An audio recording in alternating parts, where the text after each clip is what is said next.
Oi para você que não conhece meu canal, meu nome é Eric e hoje eu tô aqui para fazer um vídeo explicando para vocês sobre como criar roteiros. Esse negócio aqui vai meio que ser uma ensinação de roteiros, mas vamos pro vídeo. Eu tive a ideia de fazer esse vídeo porque recentemente eu vi minha irmã lendo fanfic sobre Boku no Hero e eu vi que muita gente faz uns conceitos, tipo, eu não tô falando que eu sou um profissional, minha gente, mas tipo, eu já tenho uma certa experiência com isso, então tipo, quero só dar uns conselhos pra vocês, então se vocês quiserem, absorvam ou só observem, porque pode ser que ajude muitos de vocês. Então, vamos lá pro primeiro assim, só pra vocês terem uma ideia. E só pra avisar que esse vídeo aqui vai ter uma forma mais dinâmica. Eu vou tentar deixar ele para uma parte 1.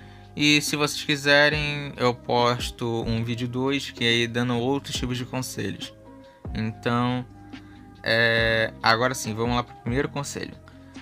A primeira coisa que eu posso aconselhar a vocês é o sistema da limitação. Isso fere mais em Boku no Hero, como eu disse que minha irmã estava assistindo. Porque, por exemplo, eu não quero dizer que é ruim assim, mas um exemplo é que uma das fanfics que minha irmã estava assistindo, o protagonista era, que eu me lembro, era o Midoriya, e o uso dos bonecos, ele controlava bonecos. Ah, beleza, mas como? Aí você deve dizer, pô, como que ele vai controlar esse boneco? Ele controlava pela sensação do que o boneco seria dele, a sensação de posse do boneco. Então eu olhei e falei, isso não é lá bem Boku no Hero. Até porque, se vocês já assistiram, a Boku no Hero é uma obra que trabalha com limitações biológicas. Carrega bastante, por exemplo, o dever não só traz algumas coisas da realidade, mas também para ficção. Mas sempre trazendo um malefício biológico que impõe um limite às individualidades. Os limites que podemos ver, por exemplo, a Momo, quanto mais ela come, mais ela pode criar, porque ela converte os lipídios que ela come em criações inorgânicas.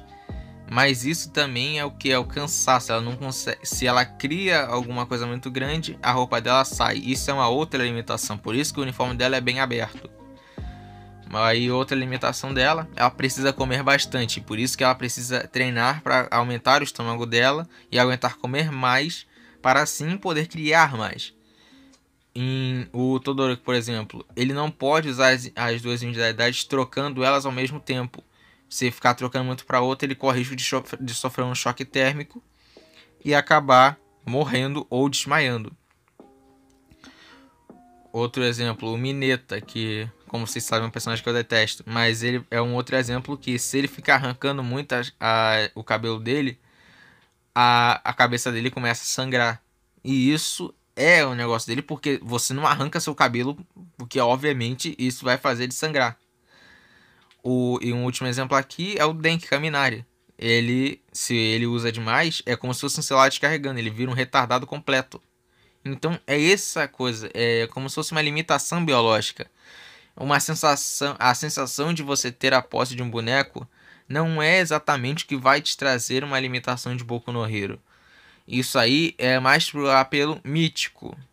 Eu gosto de diferenciar essas duas coisas, porque quando é uma obra mais ou menos igual ao Boku no Hero, eles têm mais o apelo para o limite biológico, que geralmente é o cansaço, a falta do que comer e essas coisas. Mas a sensação de ter um boneco já se alguém te dá ou se você compra um boneco é muito vago e também não faz sentido, porque se você dá se, por exemplo, era as duas coisas. Se ele comprava um boneco, o boneco ainda não é seu, porque você porque você só comprou ele. Isso não dita que o boneco é seu ou não.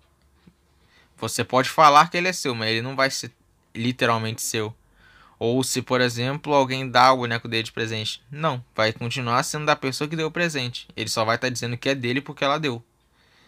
Entenderam isso? Mais ou menos assim, porque isso já apela mais pro mítico. quando é mais exemplo de magias. Ele tem a sensação, tipo, os sentimentos dele vão dar uma interferida, vão transferir a consciência ao boneco. Só que por que a consciência dele interferir em um boneco, sendo que isso não seria uma individualidade, sim um toque mais de magia? Se ele usasse, por exemplo, o artifício do sangue dele, por exemplo, como o Vlad usa. O Vlad, ele usa o sangue dele, tanto que ele tem nas costas um cilindro de sangue para moldar o sangue dele para criar armas e até cristalizar, como ele usou com Dabi. Mas de qualquer jeito, se ele usasse o sangue dele para ir um pouco mais, aí já poderia gerar um pouco mais de sentido, porque aí seria mais ou menos aí puxado para realmente o limite biológico de Boku no Hero.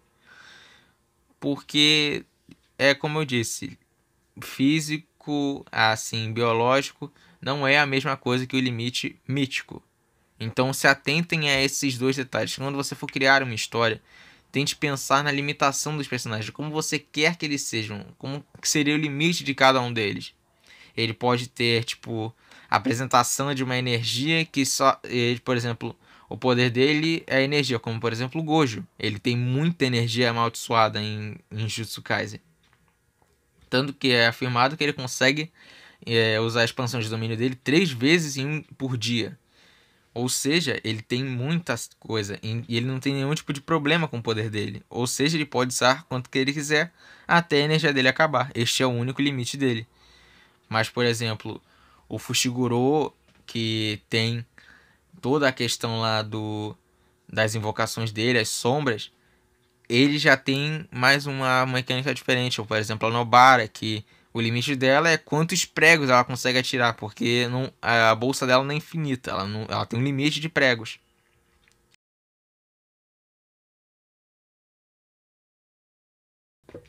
Outra coisa que também gera muito problema entre a comunidade assim é quando uma mulher aparece no anime. Eu entendo que é bem difícil trabalhar com personagens femininas, principalmente na questão de personalidade delas, porque você nunca sabe como é que ela pode ser, porque tem várias vertentes para uma personagem feminina. Ela pode ser a mais tímida, mas também ter alguns momentos em que ela se sobressai, como a Hinata. Ela pode ser uma personagem badass, totalmente braba, como a Meroleona, ou meio termo das duas, como a Cha-Hein de Solo Leveling. Ela tem os seus momentos tímidos, mas também é uma mulher imponente. Ela tem presença, tanto que ela é uma caçadora de rank S. Ou seja, ela também tem os momentos que ela tem os seus momentos de raiva e ela não é só tímida, ela mais ou menos também tem tempos sérios. Ela só fica tímida na presença do protagonista.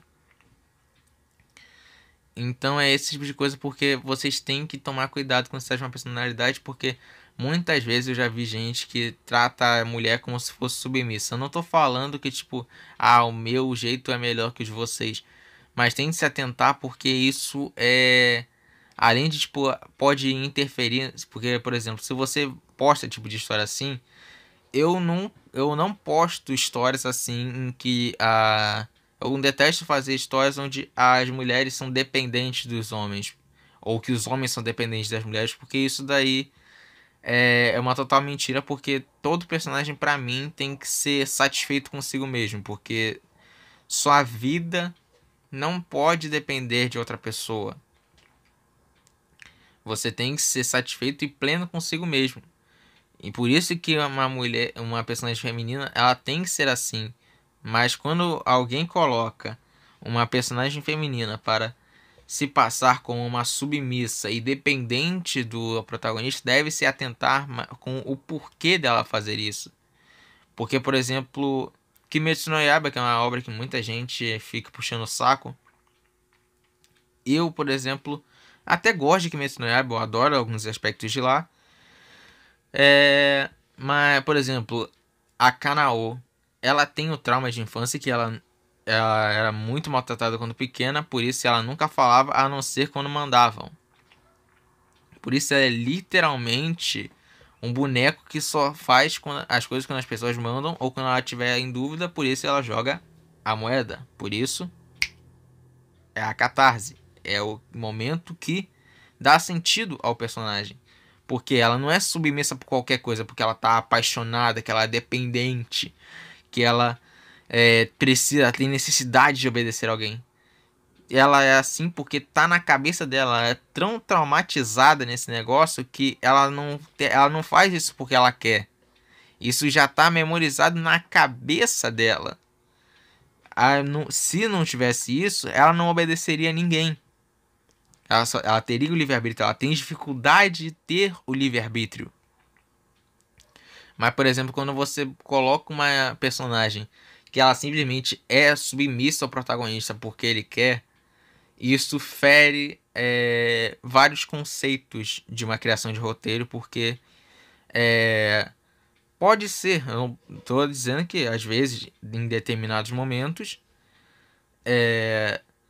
por exemplo, quando tem dois protagonistas apaixonados, se por exemplo os dois conseguirem, eles dois foram dependentes um do outro até certo ponto, os dois se amar, forem realmente apaixonados, como por exemplo em Horimiya, que é um anime que eu realmente adorei a relação como é construída dos dois, mas como por exemplo, você não pode colocar que a personagem simplesmente quer o protagonista para ela, por isso ela vai ser submissa para ele, ela vai ser a bonequinha dele para que ele satisfaça os desejos dela, para assim ela achar que ela vai gostar mais dele, porque isso é mentira. Então atentem-se um pouco a esse tipo de coisa, porque geralmente nunca é uma coisa legal de se ver, uma coisa divertida de se achar em um roteiro. E é isso, gente. Me desculpa mesmo por estar tanto tempo sem postar vídeo. Eu realmente não queria estar tanto tempo assim. Eu queria postar mais vídeos, estar com mais tempo e paciência. Mas realmente a minha escola, ter que estudar para Enem e esse pré-vestibular estão consumindo muito do meu tempo e da minha cabeça. Por isso minha criatividade também tá lá embaixo, minha disposição tá horrível.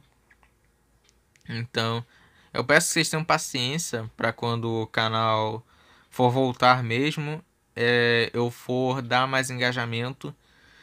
E eu espero que você deixe seu like para me inspirar a continuar postando mais vídeos, porque se eu tá me esforçando para postar vídeo que ninguém vai assistir, porque eu estou vendo que eu estou perdendo inscrito por não estar mais postando vídeo, eu entendo isso, mas também se eu continuar a postar vídeo e ninguém curtir, aí não vai valer a pena eu voltar, né, galera? Então, por favor, quando eu postar um vídeo, por favor, deem um like, deem um apoio lá, porque eu realmente estou precisando disso pelo menos até o final do ano, onde eu já vou estar com mais tempo, vou estar com mais paciência e predisposição para gravar. E é isso. Obrigado por assistir até aqui. Deixe seu like, se inscreve, compartilha. E é nóis. Fui!